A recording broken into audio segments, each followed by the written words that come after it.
महमूद खान अचकज़ई साहब ने मुझे सआदत बख्शी कि मेरे घर तशरीफ़ लाए। उनके साथ असद कैसर साहब स्पीकर साहब भी थे, सरदार मेहताब साहब भी यहाँ मौजूद थे, हमद रज़ा साहब भी थे, अल्लामा राजा नासिर साहब भी थे, उमर अयूब साहब भी तशरीफ़ लाए हैं, सलमान राजा साहब भी हैं, मिफ्ता इस्माइल साहब भी हैं, डॉक्टर ज़फ़र मिर्ज़ा साहब, दीगर हज़रात भी यहाँ पर मौजूद थे। अचकज़ई साहब ने मुझसे पहले भी चंद माह पहले बात की थी कि हमें कोशिश करनी चाहिए कि मुल्क में आइन की बालादस्ती की बात हो और सब मिलकर ये बात करें। तो मैंने उस वक्त उनसे इत्तफाक किया था, लेकिन उस वक्त हमारी जमात अभी इलेक्शन कमीशन में लिस्टेड नहीं थी, अब वो लिस्ट हो चुकी है। तो आज फिर दावत दी है अचकज़ई साहब ने कि हम सब इकट्ठे हों एक नुकादी एजेंडे पर कि पाकिस्तान में आइन की बालादस्ती हो। हमें इस बात से पूरा इत्तफाक है, लेकिन जमात से मुशावरत करनी पड़ेगी।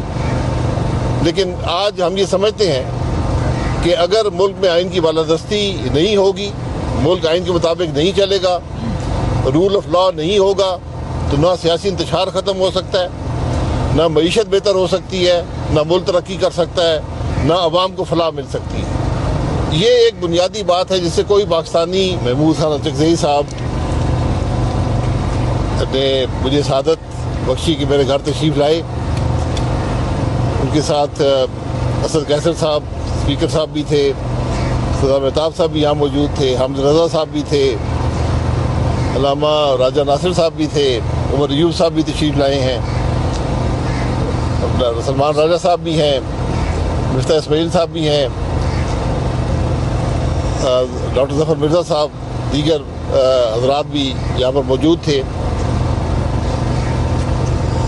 अचकज़ई साहब ने मुझसे पहले भी चंद माह पहले बात की थी कि हमें कोशिश करनी चाहिए कि मुल्क में आइन की बालादस्ती की बात हो और सब मिलकर ये बात करें।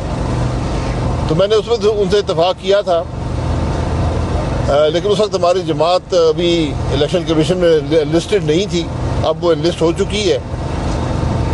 तो आज फिर दावत दी है अचकज़ई साहब ने कि हम सब इकट्ठे हों एक नुकादी एजेंडे पर कि पाकिस्तान में आइन की बालादस्ती हो। हमें इस बात से पूरा इत्तफाक है, लेकिन जमात से मुशावरत करनी पड़ेगी।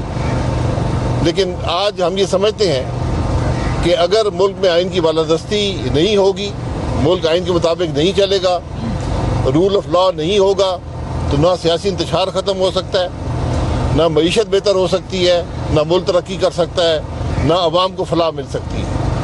ये एक बुनियादी बात है जिससे कोई पाकिस्तानी